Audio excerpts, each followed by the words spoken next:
series, Conan Exiles. Now, I wanted to bring this before you because I kind of have a story to go along with at least my first little play of this.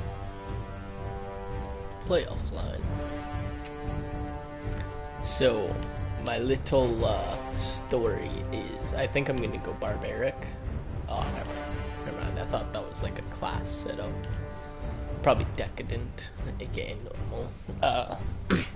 So my story is this. Now I know many Conan fans are fans from the comics. Oh right, sorry. Before I get into my story, I wanted to quickly say that if you're new to the channel and you're interested in Conan or any of the other things that I upload at all, please hit that subscribe button. That way you're notified whenever I hit that record button. But with that said, let's get into the story. So, the story. So, I know many fans of Conan are either from movies, which, on my personal behalf, not huge on the movies. But then there's also the comics. Yes, that's where your boy, the NotSoTrophyHunter, comes in, right?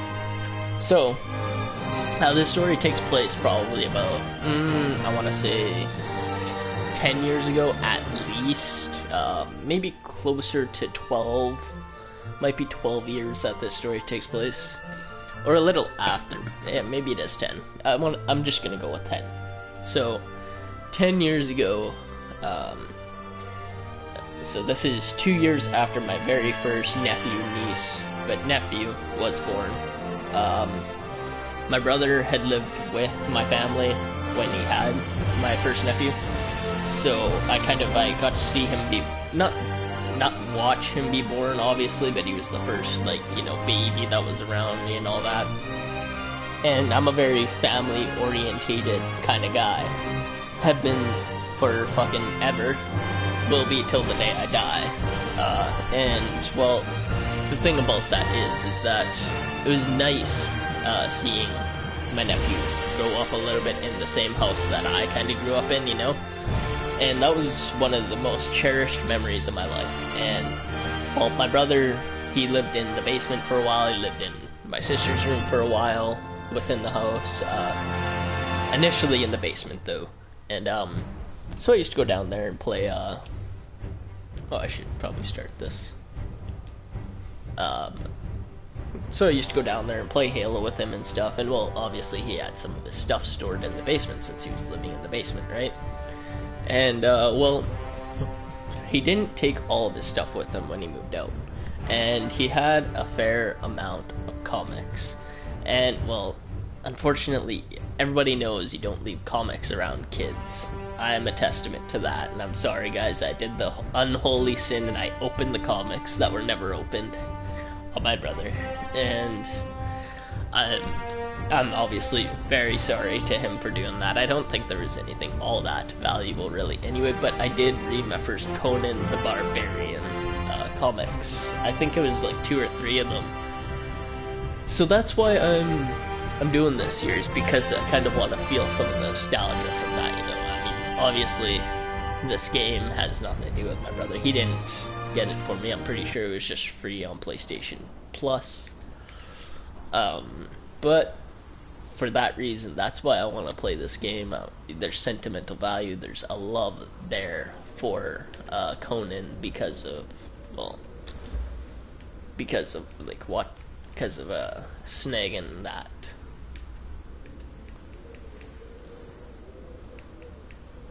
There's the one that started on this one.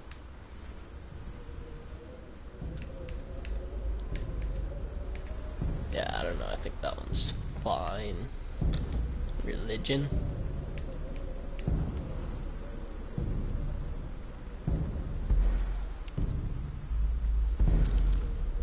Mitra.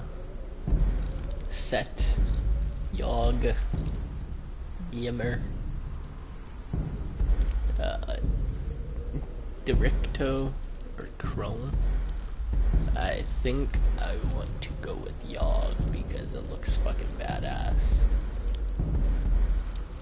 Oh, but Chrome. No, not Chrome.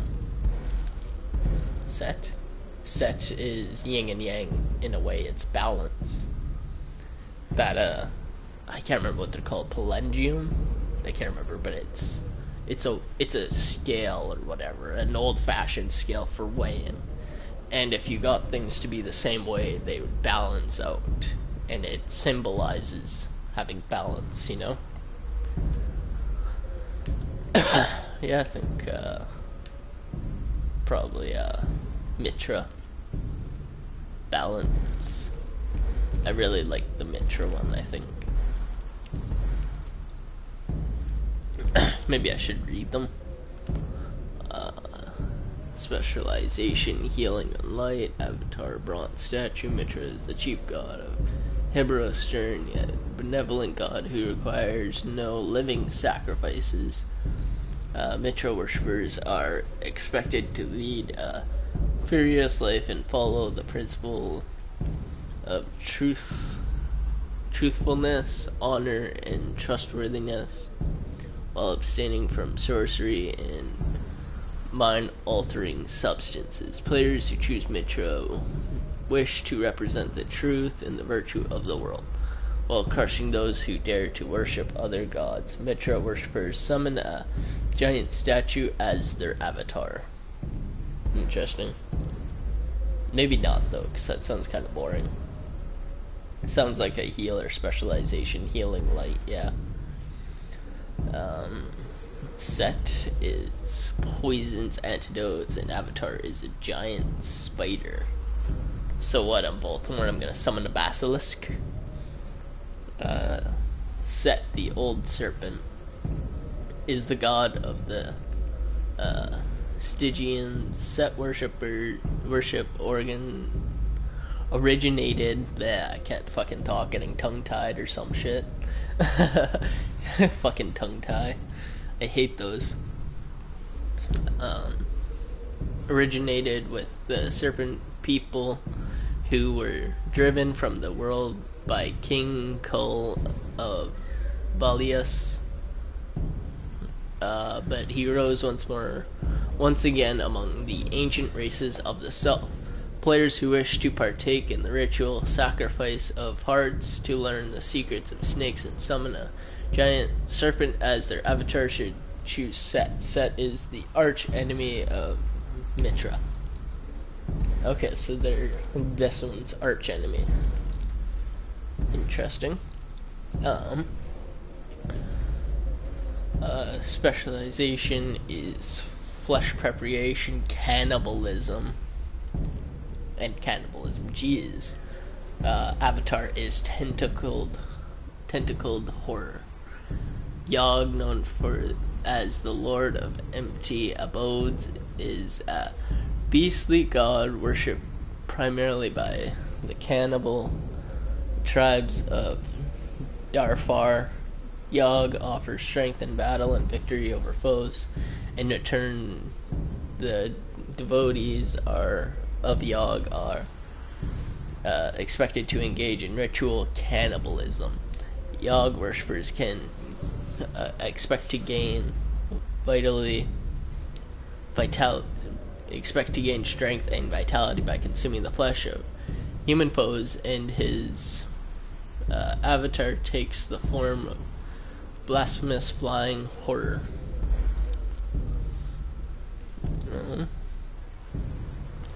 Okay, Yerm. Specialization, ice and cold. Avatar is Frost Giant. Yerm is the Lord of War and Storms. Frost Giants are said to be male children of Yerm and his singular daughter, Ati. I don't know how to pronounce fucking that. Is said to haunt the battlefields of men, luring them to their deaths in frozen wastelands of the north, according to Nordheimers. When a warrior falls in battle, they go to Valhalla, the great feasting hall of Yerm, to feast and fight forever. When invoked, Yerm takes the form of a frost giant. wielding enormous axe and leaving a trail of frost in his wake.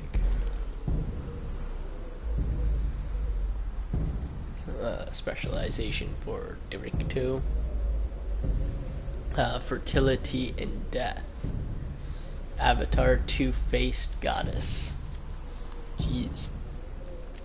The dual nature of Directo encourages her worshippers to walk with the knife blade between lust and death. Her northern cult worshipped in Shim and Shitigia is worshipped via elaborate orgies that include bestiality and necrophilia.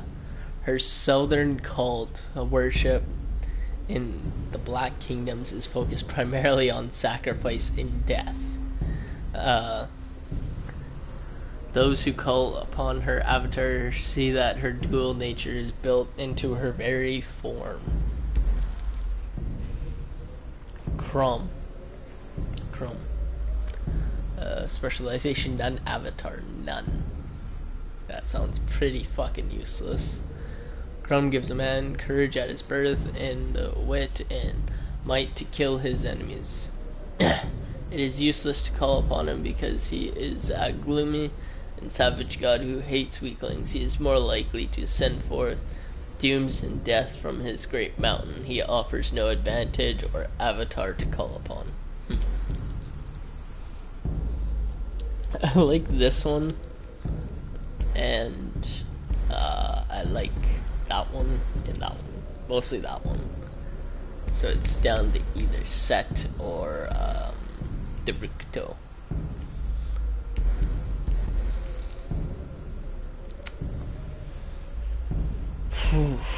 Fucking hard though. It's a hard choice. I even like this one a bit, Yerm.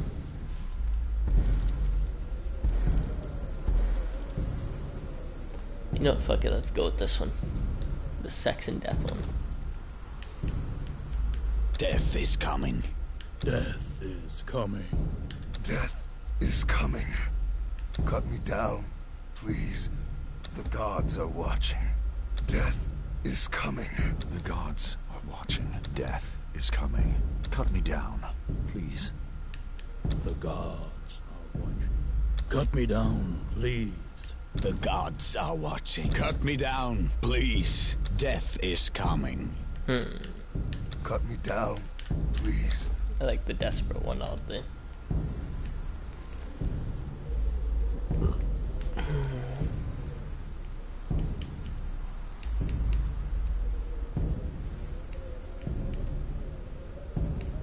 It's actually fairly close to my hair color, I'd say.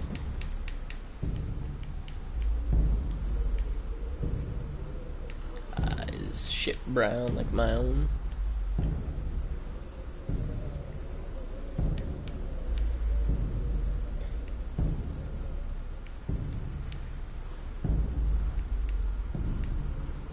Yeah, I wouldn't mind some facial hair if there's anything similar-ish to what I got.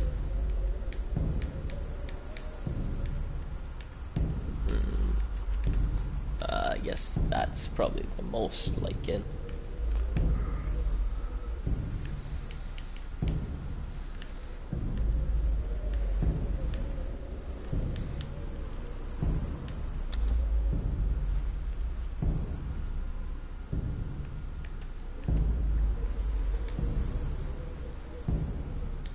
Here hangs the NotSoTrophyHunter. The Venden, condemned to death in exile for his crimes, including consummating a poor use of punctuation, insinuating a riot. Nice. Any who removed this body, living or dead, from the cross will be flayed alive along with all members of their family.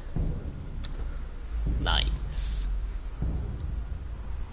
During the year of the Cobra, a prisoner captured by unknown means was transported into the Exile.